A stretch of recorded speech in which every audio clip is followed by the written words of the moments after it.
आणि संभाजीराजे छत्रपती यांच्या स्वराज संघटनेच्या वतीनं खतं आणि बियाणांसंदर्भात एक स्टिंग ऑपरेशन करण्यात आलं। सध्या खतं, बियाणं आणि युरियाची चढ्या दरानं आणि जास्त किमतीनं विक्री होत असल्याचा आरोप संभाजीराजे छत्रपतींनी केलाय। शेतकऱ्यांची फसवणूक करणाऱ्यांवरती मोक्का लावावा अशी मागणीही संभाजीराजे छत्रपती करतात।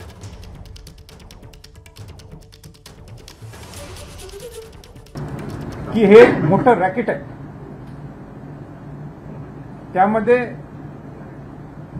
डीलर आहेत, अधिकारी आहेत,